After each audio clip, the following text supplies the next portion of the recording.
This is Stephanie. And this is Brian. Welcome to Season 3, Episode 4 of our podcast, The Making and the Remaking of a Codependent Mind. We decided we were going to explore the topic of relationships.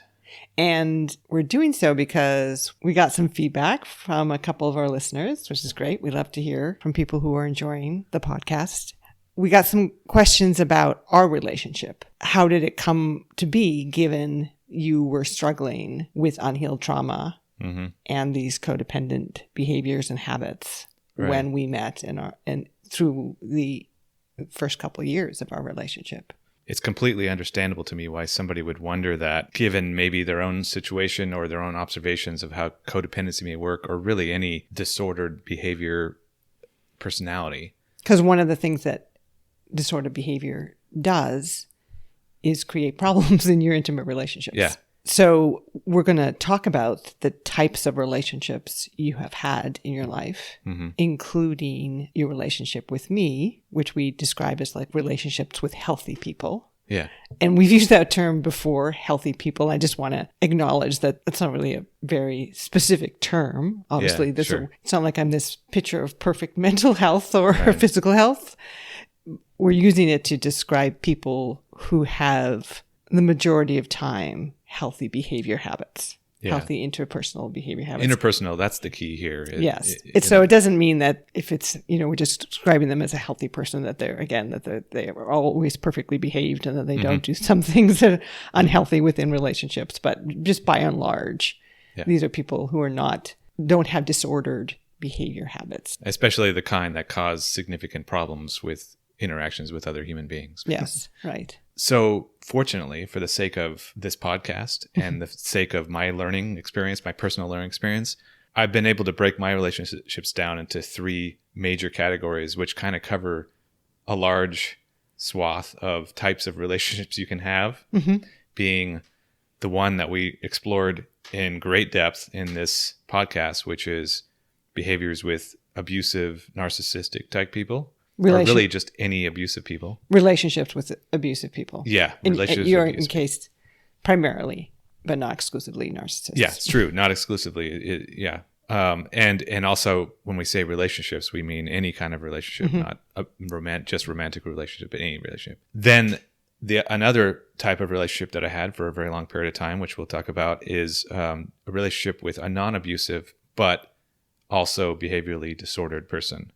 Kind of similar to me. Someone who had a lot of codependent habits themselves. Yes. And other similar, like kind of satellite behavioral issues like I did, which we'll talk about. And then ultimately, finally, healthy relationship with healthy person, the most significant one being you. Yay. So we're going to talk about, again, three types of relationships that you have been in. And in all those relationships, you had the codependent behaviors. Yes. And the unhealed trauma that we've explored. Right. So these behaviors showed up in different ways in each of those types of relationships. Right. Given that they were with different types of people. Yeah. Yeah. So certain ones would get triggered more in certain types of relationships than others, but they were all there because it was unhealed. So as you said, we have a whole episode on the codependency narcissism link. Yeah. Where we explore in depth the type of relationship you had with these two narcissistic abusive partners. And we explored throughout season 1 and season 2 that initial primary traumatic relationship, your childhood friendship that was abusive, not necessarily narcissistic. He seemed more kind of a sociopath of some kind. Yeah. But is there anything that you wanted to recap before we start talking about the other ones? Yes. I mean, I think it's important to recap some key things that'll help explain how my specific behavior type fit and got started with these different behavior types. So we talked about the various aspects of my brand of codependency being largely this habitual powerlessness, like coming from obviously starting with the trauma, then from there exploding onto this kind of fear of people. And then this fear of people having to layer on top of that rationalizations of why I was afraid of people and why I felt alone and why, it's because I'm uninteresting, I'm unattractive, whatever, make myself small, make myself invisible. But then resent people in the background because that whole we explained that in pretty much in depth. But part of that pattern, those patterns of behaviors, was this lack of agency, where I still had this authentic self that was going this whole time. I still had things I was interested in, people I was interested in, personalities that I enjoyed to talk to and relate with. But the problem I had was that because of this powerlessness, this lack of agency, this kind of self-esteem issues and things like that. And fear of people. Fear of interactions. Even when I came in contact with somebody, like, oh, I really like talking to this person. This person's really interesting. But what's going to happen here if I try to take this any further than this conversation I'm having right now? So I'm really enjoying myself right now. But you feel a connection, but you don't know what to do with it. I don't know what to do with it. It's still scary. Yeah, right. So I just shy away. If the conversation ends and nothing happens, I walk away. I feel very disappointed that nothing else happened from that conversation, but that's it. That's kind of how I went through life.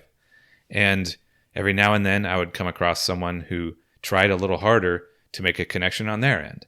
And that's when I look back through all the people throughout my life, almost everyone that I had more than one conversation with came because of that person kind of pursuing me, so to speak, wanting it to go beyond that one conversation. So unfortunately for me, we're starting here with this, of the 3 different relationship types that I found myself tied up with, this abusive, narcissistic type person. As we explained in that episode about codependency and narcissism, there was this kind of common thread of how those people would get in relationships with people, this kind of love bombing, bombarding them with attention and communication and admiration and things like that. And so it would go from that first conversation. And for me, it didn't really matter that I wasn't actually engaged.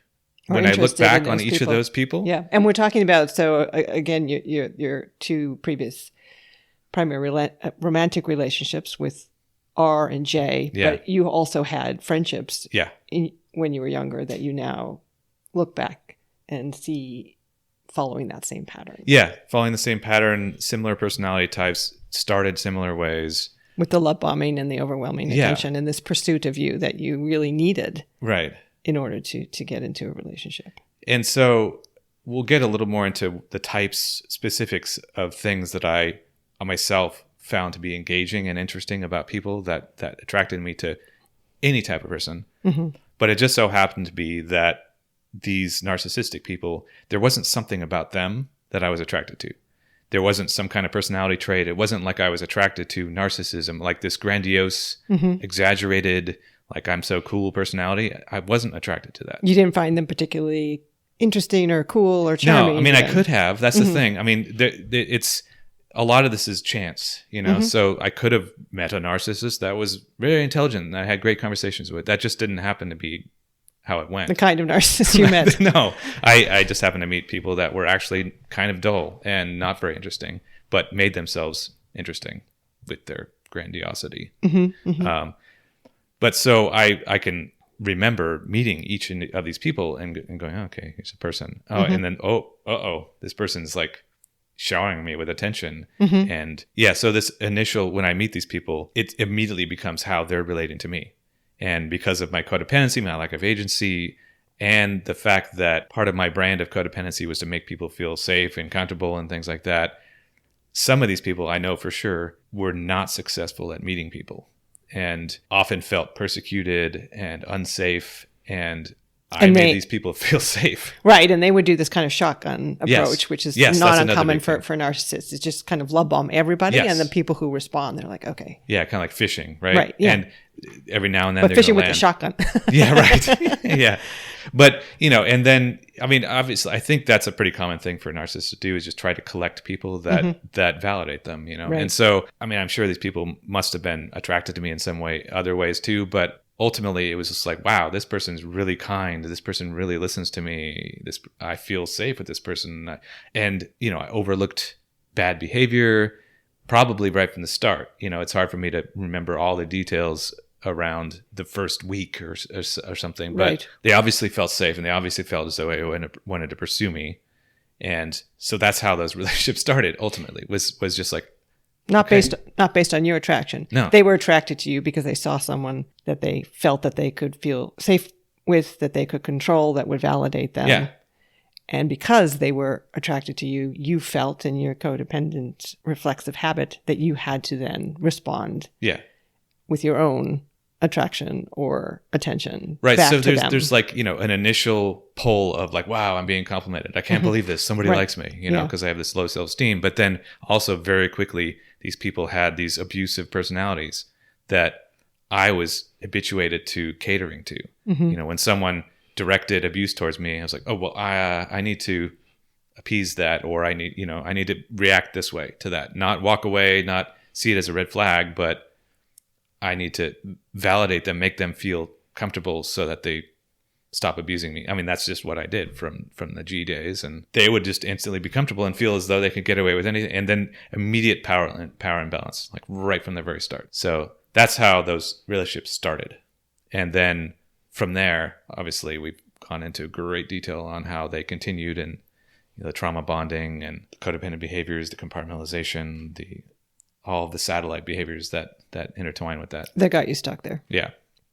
That got me stuck there. So that's how you got into relationships with abusive people, largely narcissists. And again, how those relationships played out, especially with R and J, we describe in great detail in season 1, episode 4. Yeah. How did you connect with other disordered people or codependent people? What did those types of relationships look like?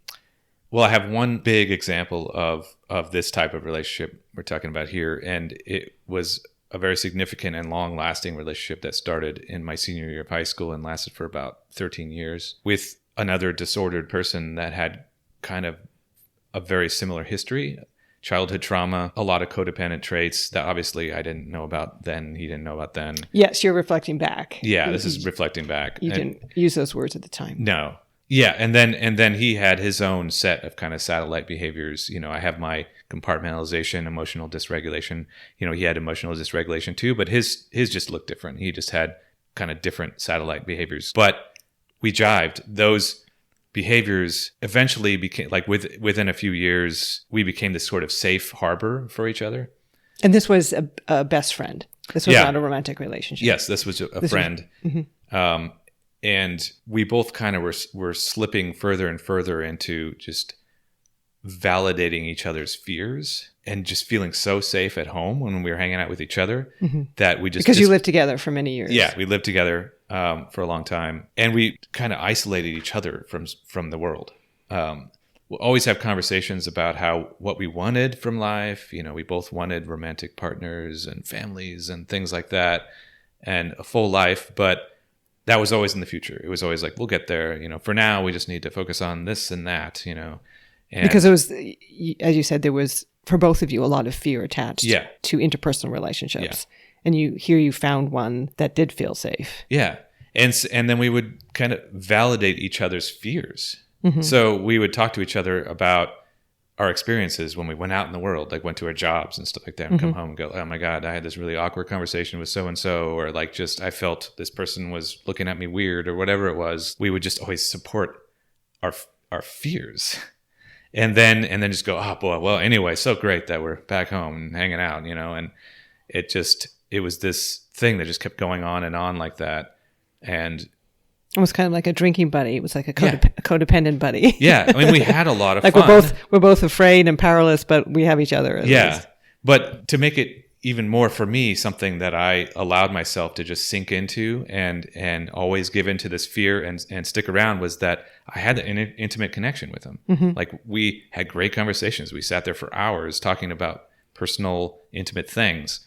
We didn't have the self-awareness that I have now. So I didn't know about my trauma. I didn't know about various things, but it solidified for me. Yes, this is the type of just relationship that I want to have with other humans, people. Right. It just didn't seem possible. Yeah. Outside of that, it didn't seem possible in relation with any other human being. I really did want a romantic relationship, but I still felt a very low self-esteem. Both of us did. And it just started to continue to deteriorate. I think it's important to say here that a lot of my codependent behaviors were not activated. So a lot of the behaviors that were activated when I was with the abusive people where I'm emotionally regulating them and in this people-pleasing freeze or fawn mode and stuff like that. I didn't find myself often in a freeze or fawn mode. I wasn't triggered. Right. But you could have disagreements with him. Yeah. And I felt safe. We actually talked about our disagreements and talked about our communication when we disagreed and stuff. It was a good relationship, other than the fact that we were both disordered and kept each other stuck like that. What I did find myself falling into is a lot of these satellite behaviors. So the compartmentalization. I hardcore compartmentalized the fact that I was largely unsatisfied in my life and it felt like I was going nowhere. And I also compartmentalized the fact that he would communicate with me how unsatisfied he was about not having these things. And I would say, it's okay. No, we'll get there. It's all right. Just like constantly saying, it's all right. It's all right. No, don't worry about it. This kind of stuff. And you were still very shame-filled. Yes. You feel a lot of shame about who you were. And yeah, I was filled with shame. I had a lot of resentment. I had a lot of resentment for people that I didn't even know, just people that had things that I wanted. I mean, that sounds like envy, but it felt like resentment. Angry at them. Yeah, it was kind of like I was angry and at the people world for just being successful with interpersonal relationships, And then when he started to struggle, as he did, with substance abuse, you have said that he struggled with depression as well as you did. And again, like you had unhealed trauma. Yeah. And when he turned to substance abuse, some of your codependent behaviors were activated in that way because you kind of went into the kind of classic caretaking version of that. Yeah. Yeah. And I found myself like, okay, fine. Doesn't have a job. I'll pay for the rent, this kind of stuff. I'll do whatever I need to do to make sure that he is just stabilized more or less. But also not really helping him, not really knowing how to help him, not doing a lot to really find out what I could do to really help him psychologically and emotionally. Yeah. Eventually he just fell apart and we had to go our separate ways. And that's how that ended. Yeah. Yeah. And he went into rehab a number of times. Yeah. So then, unfortunately for me, a lot of times, basically anytime I met someone that I wound up getting in any sort of relationship with was when I kind of made myself available in a way. So when I met him, I was available. I was having a really hard time in high school. And then I was like, I'm going to join drama and all this stuff and then meet people. And then I met him. So it was kind of by chance, but it was nice that I met someone through that experience. It was kind of a plan and an execution. But then also when I met the narcissistic partners, it was the same sort of thing. Like I was very good at keeping myself invisible.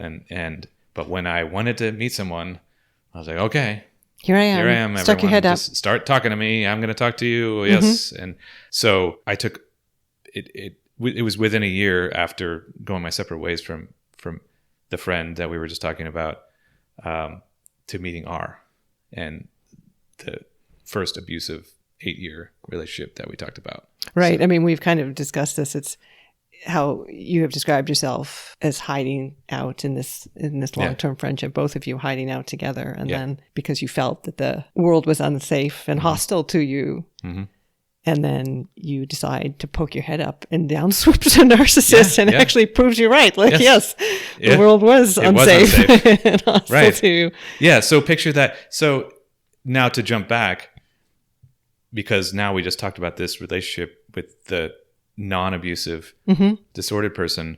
I had this benchmark now. Yes, this is what an intimate relationship can feel like. Right. And a safe, connected, like respectful, common interest, intellectual compatibility, everything that I wanted in a human interaction, basically, other than, I wanted also romantic. But when this relationship with R started, I didn't have any of that. I didn't have an intellectual compatibility. Wasn't particularly interested in the things she was interested in, except that I was like, well, I can't believe someone's interested in me. Right. Wow. Yeah. You didn't even really have the physical romantic connection. With her. That was with either of. Right. No, that became dysfunctional very quickly. Yeah. And so, but I remember for the first, I don't know, 6 to 12 months of the relationship with R going like, wait a second, this is not what I envisioned. Like that. Right. This is not the type of connection that I was wanting a relationship similar to what I had with that friendship, but a romantic version of it.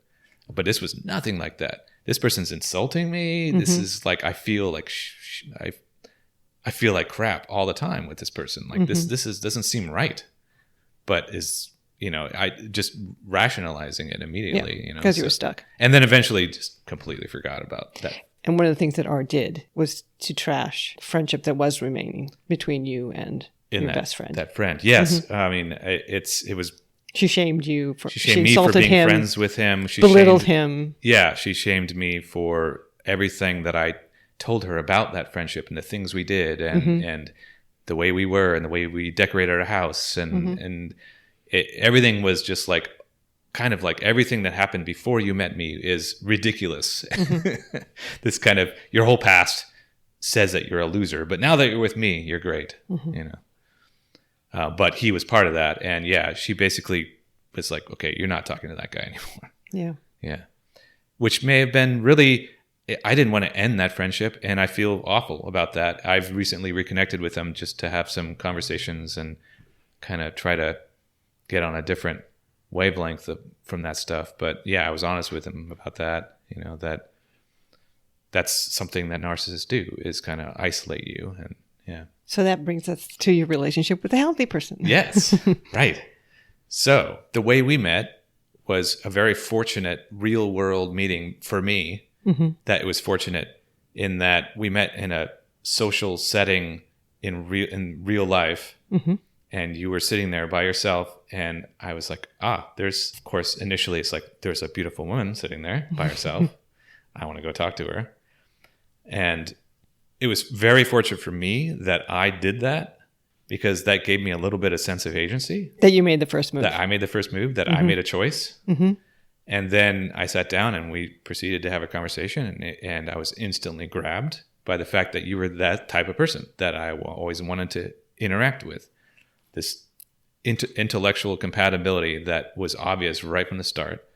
And then this kind of, the way we talked was the type of engaging that I liked. This kind of, just the comfort level of it, as if... The things that we talked about. I think from both of our sides, we felt kind of an instant connection. Yes. Like you feel with some people that you meet, this is a person that feels like a friend. Yeah.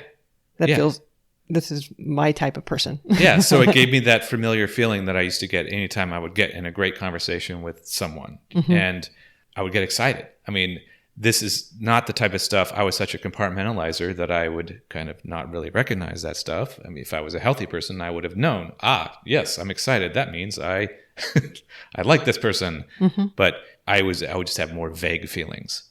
Like I knew that I was grabbed by you and I really wanted to get to know you more. I don't remember how long our conversation was. There were some other people there, but the best I could do was just send you a message after. It's great to meet you. I hope we cross paths again someday, something like that, just like very passive. And right. But I didn't really notice it as passive, particularly. It was kind of a slow start, which was fine. Right. To me, it felt kind of natural. There was, there was some back and forth texting and then, an arrangement to meet up.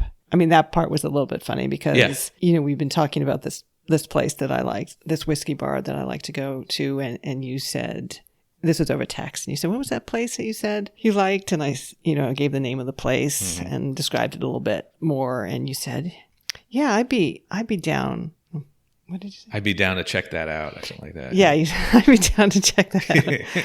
So then I just kind of paused. So what does that mean exactly? For a few minutes, because I was like, is he going to ask me out? Or and no, you didn't. So I said, would you like to go Wednesday? But this is how a lack of agency asking someone else looks, you made me ask you out, though. Yes. But that was clever. Yeah, not really, but it felt kind of natural for me, but I think it was kind of unnatural for you because your prior relationships involved love bombing. Right. So I didn't need to do that. And it started immediately. I didn't even the first day you were in a relationship, the first time you talked to these people almost, you were in a relationship with them. No, I was. Yeah. Literally. Yeah. Mm-hmm. From the very first conversation, it was daily contact.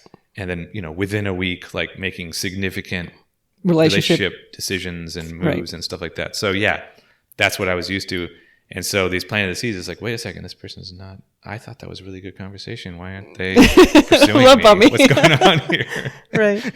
Yeah. But that's not what the average healthy emotionally mature person does. Right. But we managed to go out on dates and start seeing each other. And yeah, I think we both felt an instant connection across a number of important categories, physical connection, as you say, intellectual connection, emotional connection, interests, a lot of things lined up, a lot of obvious things lined up right from the start. We just seemed totally compatible on so many different levels. And it was not something I was accustomed to.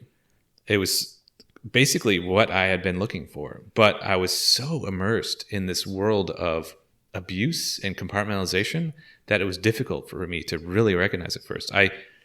Looking back, my emotions felt it. I felt it inside more than I felt it consciously. And I think it wasn't just matching. I mean, what you were used to is matching other people's. Yes. Bending yourself around. Yeah. So they're expressing some, I really love this. And I go, okay, well, yeah, I'll try that. Sure. Yeah, I like that. Now I'm doing that. Yeah. But instead with us, it's like, oh, you like that? Jeez, I like that too. Well, it was. Well, so you expressed things that you liked. Yeah, exactly. Yeah. And introduced me to new music and new ideas and new experiences. I mean, you brought all that to the table. So my experience of you during that early period was largely of the authentic you. Yes. I don't think your codependent behaviors were activated. Obviously, there were and still are some habits that now we recognize as coming from that source of the trauma and the codependent responses. But they weren't front and center. You didn't seem disordered. Yeah. I mean, not initially. Yeah. Because, in the earlier stages, we were having this connection. And so there wasn't, and you weren't abusing me. So I wasn't triggered and I wasn't, so I'm not fawning and I'm not in freeze mode and stuff like that. Yeah. So we had this initial, both of us, attraction and connection. Yeah. That was pretty strong, really kind of recognizing in each other people that we felt we were meant to be with or be connected to. It started to become more difficult, and I think some of your codependent behaviors started to get activated as we moved towards real intimacy. Yeah, right. Emotional intimacy, particularly. Yes. I started to kind of push for that, wanting to know you more, wanting to be known by you. And that was not something that you were comfortable with. Yeah. And that you had not had in your previous romantic relationships. Right. I had it in my life with that friendship with the other non-abusive disordered person, but it had been so long. And I was so alienated from that experience that not only was I not used to real intimacy, I had a lot of what I like to call shame landmines. To where I had a lot of fear around actual intimacy. I didn't used to, but I did at that point. So there was a lot of conversations that were really difficult. Like it got very difficult very fast for me. Yes. Yeah. And then you would behave in ways that I didn't understand. Yeah. That were often confusing to me and sometimes even hurtful. Yeah. Because you were protecting yourself. Yeah. Just kind of reflexively against intimacy, really. Yeah. Against being known. Yeah, right. And, that often led you to say things that were kind of insulting to me sometimes. Right. Certainly, sometimes dismissive of me. Yeah. Or just very inappropriate at very bad times. Yeah. Like shame venting, which we've talked about, which is just, I'm trying to process some kind of shame. Something reminded me of shame, either because of conversation we're having or somewhere we were, like a location or something, and I'm just suddenly processing shame out loud, trying to help you to help me resolve it somehow with this vague comment that has nothing to do with what us or where we are. Right. So, I mean, we talked a little bit about this in the Loving a Codependent episode last season, that one of the ways this came out too is you had a lot of shame around your relationship with Jay. She still had access to you. You were, processing the end of that relationship. Yeah. And you needed help to both make yourself believe that you were the better person in that relationship and that she was terrible and it was good that it was ending. Yeah. But then also you wanted my help in making you not ashamed of that relationship, making you think, well, but it ended, but it was a fine relationship, and this was a perfectly acceptable partner for me to have. It just didn't work out, sort of thing. So, I was being, as your kind of new romantic partner, being employed Yeah. to help you process the kind of shame and confusion you were feeling about your relationship with Jay, which really all it did is put that shame on me. And then I had shame and confusion about being in a relationship with you. And you haven't been in this relationship with Jay. None of what I was giving you was useful or really all that correct, other than just like basic details, but none of the emotional part of it was correct. So I was almost like forcing you to validate me, like you said, that I was a better person, but also validate the relationship. Yes. At the same time, it's like, which is it? Yeah. Kind of, but also, why is that my role? Like, that shouldn't be my role, and I shouldn't have to do either of those things. Shouldn't I come into this new relationship with this knowledge already? Like, normally people would learn from their experiences. And I hadn't. Yeah. And then, and there was the behavior that we also talked about in that episode, where you would say one thing and you would do another, and it would, again, confusing. Yeah.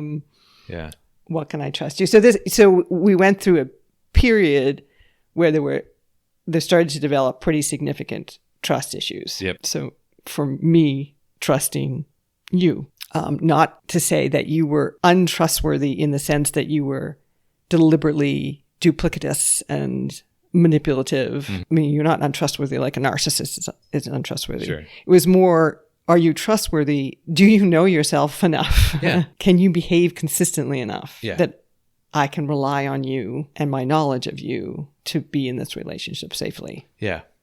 And you had problems at that point trusting yourself. Yeah, I did. Right. And and one of the many problems was that I didn't know that either. I didn't really know. I didn't know that I had low self-esteem. I didn't know that I lacked a lot of self-respect, but I also didn't know all these. But once you discover those things, those actually cause you to lose trust in yourself. Yes. Yeah. I even got less trust in myself. It's like, oh, okay. Well, so I've just all this time been telling people what they want to hear, and yeah. And I'm not even sure what I want or what I need for my life. I don't understand why I was in those relationships. Right. And things like, well, why have I always struggled to express anger and things like that? I don't know. Does that mean that I don't know what makes me angry? I don't know what makes up my personality, basically, So we went through this. Yeah, it was a difficult period because we would try to have these conversations and try to resolve my trust issues, but my not trusting you would often trigger you and cause you shame because you felt you were disappointing me, and you couldn't give me the answers that I was looking for. Yeah, there were times where in a good intimate relationship we care for each other. There's a give and take of like, sometimes I need to be cared for, sometimes you need to be cared for. Right. I wasn't there for you if that came anywhere near implicating me somehow, as if it triggered any shame at all. Suddenly I'm in freeze mode now. I'm triggered and I can't care for you when I'm in that mode. Right. You can't really even respond. Yeah. Which then would kind of make it worse, right? Yep. Because if it was a case where I was like, I'm really confused and hurt by your behavior. Yeah. Can you explain it to me? Yeah. And you like, get triggered. I'm being judged by you saying you're confused at my behavior. Yes, you're going to get triggered, because in the past, if someone was confused and hurt by what you did, you could get abused, right? Yeah. So but we didn't really completely understand that dynamic. And even when we did, it's still hard to get away from that feeling. Right. So I would express maybe confusion and hurt, and you would, as you say, freeze or try to dismiss it, or, I said all I'm going to say about that, which would just make it worse for me, right? Because it's like, what is he hiding? Or right?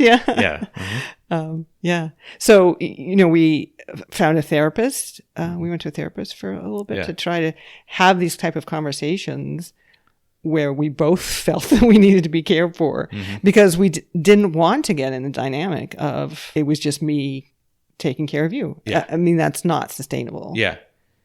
Over the long course, I think. You expressed really well in words what it was you were looking for. And I wanted the same thing. I just didn't know how to get there. I had it, what I thought was similar to that before. I was now reminded of that friendship from 12 years ago. I was like, yes, this what we're talking about here is what I thought I had then.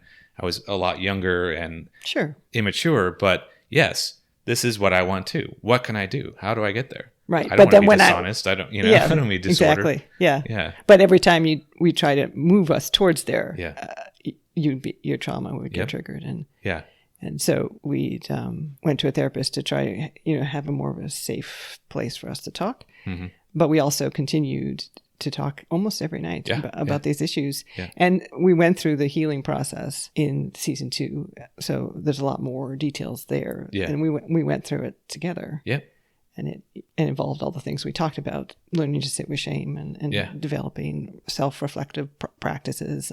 But one thing that was really helped turn the corner in terms of this impasse we arrived at, where we both needed to be cared for. Mm-hmm. Like I needed some reassurance that I could trust you and what you were saying about our relationship and about yourself and about our future. And you needed to be able to trust yourself that what you were saying all those things, and that you would not be punished or abused. Well, my body needed to come around to being okay with any sort of displeasure, like anything coming from you that wasn't anything other than just safety. Yeah. Well, one of the things that really helped us was we listened to an episode of Esther Perel, who I've mentioned before, is a psychotherapist, largely working with couples, has a great podcast, Where Should We Begin? And we can link to this particular episode in our show notes, because we listened to it, and it was about a couple who were in a long-term marriage, and the wife recently learned that the husband had been sexually unfaithful for pretty much their whole marriage, which she thought was a happy, fulfilling marriage. Yeah. And they were struggling to process what that meant. Yeah. Yeah. So he was obviously filled with a lot of shame, and he was doing a lot of work to try to figure out. And he had sexual trauma in his past, which he knew. So that's just part of it's kind of like he knew some of this stuff, but he was just exercising these behaviors kind of reflexively and not really spending the time trying to figure it out. So he was in this kind of early stages of really finally diving in to figure out what was this problem, this addiction that he had. And he was not there for her at all. She was hurt, majorly hurt. Can you imagine a relationship that long, learning that the whole entire thing... He wanted to be there for her. He did, yeah. But the problem was every time she would try to bring it up, he would go into a shame spiral and then make it about him. And then suddenly he's defending himself. He's justifying things. And he's not listening to her at all. And she's forced to care for him. Yeah. Yeah. Right. So she's hurting badly, and now she's caring for him again. And so Esther comes in and says, you know what? You need to learn to actually just listen. Just be there, be present for her when she's expressing these things. Not turn it into you, not take it on or turn it into a shame spiral, but be there, listen to it. What can I do? What can I do to help you in this moment? Type of attitude, which was totally different than what he was doing. And this was so helpful to me because even though the details of our situation were totally different, I was doing a similar thing. Anytime you were expressing something that was difficult and painful for you to process, if it gave me shame, I couldn't listen to it. I turned myself off. Now I'm inward, and now I'm expressing this shame in a way that's kind of overpowering your experience. And I'm like trying to enlist you to help me with that, which is what he was doing in this episode. So the way she worded that was just so, oh man. And on that, we were listening to the episode on the way to a weekend camping trip, and we got to actually test it out. And you had brought up something that you had brought up a few times before that always sent me immediately into a shame spiral that I just could not process. And I processed it in a totally new way. And you were able just to listen to me and just to hold me and just to feel bad for me that I'd been hurt without taking it on yourself, without as a judgment of you. And I think that sort of planted the seed of empathy for me. Like it separated empathy from this shame spiral. It kind of like put up a wall in between to where like I saw us more as individuals, and I was able to be there for you separately from trying to be there only for myself. Yeah, it's hard to imagine having real intimacy without empathy for the other person. Yeah. Right. I mean, so if you're such in self-protective mode, as a lot of people who have unhealed trauma and struggle with codependent behaviors are, because they were not protected in the past, so they just felt they had to be constantly self-protective. It can be hard to connect with real empathy, not people pleasing like we talked about. Right. No. Last episode, not just like trying to caretake and make people feel okay, but like real empathy, real, including feeling empathy for people who were hurt because of behaviors that you did. Yeah. Right. And and being able to actually sit with that and from the other person's perspective simultaneously with my own perspective. Mm-hmm. And rather than feeling shame too. So there's a whole suite of self-reflection that needs to go into this, to where I had to understand what my emotional signals were telling me. I had to understand what shame was and kind of learn some tools for dealing with that. So all of these things I was doing simultaneously as we were working on this stuff. So it's difficult to just suddenly get empathy if you also have this unexplored trauma and shame triggers and stuff like that. So it was kind of figuring out a way to process all of this. Mm-hmm. and make this big shift from these old patterns. So basically that's kind of the story of the long beginning. Where we meet. I feel an instant connection and attraction to authentic Brian. Codependent Brian's kind of waiting in the wings to see how it goes. Well, I might need to do something here. That's right. Doesn't get activated for a while. But as we get deeper into being in love and wanting to feel intimate, connected, he starts to make more and more of an appearance, and we start to have these discussions about what's happening here.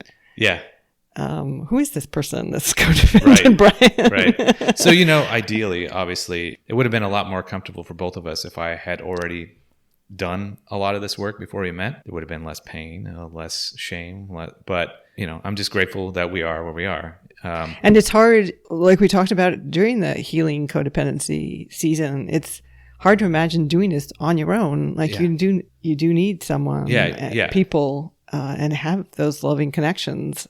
Again, just one of the real kind of tragedies of the codependent behavior habits is that they prevent you from having the intimate, authentic connections that you need to have to heal the trauma and the hurt that you experienced in your life.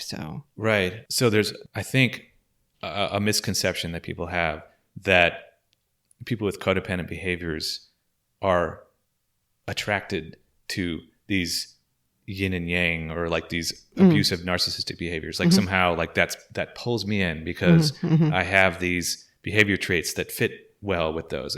It's not how it worked at all for you. It's not how it worked for me. There may be people that have different brand of codependency where it's more about people pleasing for self-esteem or something like that. There's a lot of different kinds of things, but in mine in particular, and hopefully some other people that listen that have some similar things, it was helpful for me to look at it that way. I wasn't attracted to these people, and I didn't need to make some kind of changes to my personality to suddenly be attracted to healthy people or something. I was attracted to healthy people the whole time. I had an authentic self that was there. These codependent behaviors was a distraction, basically, from my authentic self. Unfortunately, again, it made it difficult to access the healthy people, and it made it too easy to get in relationships with the disordered people. Exactly. Right. Ultimately, it's about clearing away these disordered behaviors and just getting to the root self, the authentic self. So I'm not recreating myself. All I'm doing is repairing damage. I like the clearing away metaphor as well. Removing all these layers of baggage and crap that you accumulated. And there you're standing there as you appeared to me that first day. Yep. This lovely man. Just had to shed that stuff, I guess, sweep it up. We'll have other topics to come. We hope you enjoyed this episode. As always, you can find us online on Facebook or Instagram, searching at Codependent Mind. And we really do appreciate if you give us a like or a follow or a review on any podcast platform that you listen.